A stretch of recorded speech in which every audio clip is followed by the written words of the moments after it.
Well, welcome back, everyone. Lieutenant Alec Coil is here from the Lima Highway Patrol. He's a commander out there. May is National Motorcycle Safety Awareness Month. Good time to have you on.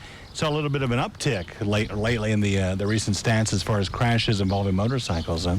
Yeah, 2021 was uptick in crashes of all kinds, and so trying to get out and get the message out. This month being the National Motorcycle Safety Awareness Month, so getting out, getting the word out. Is there any way to account for it? Is it just the fact that we're, in a sense, hopefully easing out of the pandemic and more people are getting on the road?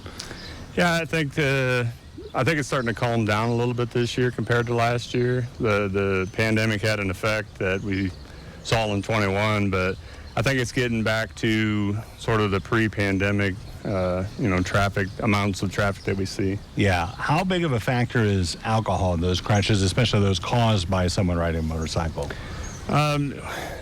Overall, alcohol is about 20% involvement in motorcycle crashes, but when you start to look at fatal crashes involving the motorcyclist at fault, then you start to get up into the 50-60% range. Is that simply a sense that they're just not prepared for an accident at all? Nobody really is, but you can tell that their just reflexes are, I've been hindered that badly? Well, I think that it's much harder to control a motorcycle than it is a regular passenger car. And so when you factor in something like impairment, then the control of the vehicle becomes much less than would be able to do a four-wheel vehicle.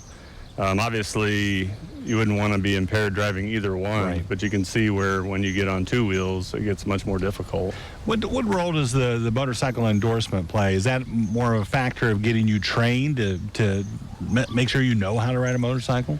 I mean, it is a requirement to either have a permit and go through the BMV for that, and you would do a written test. And then the endorsement would be the written test and a skills test to prove that you have the training to be able to handle the motorcycle. Then you would get your endorsement. Once you have an endorsement, then you have to spend a whole year riding the motorcycle as what they call a novice rider. Before then, you'd be an experienced motorcyclist to where you wouldn't have to wear a helmet or something like that.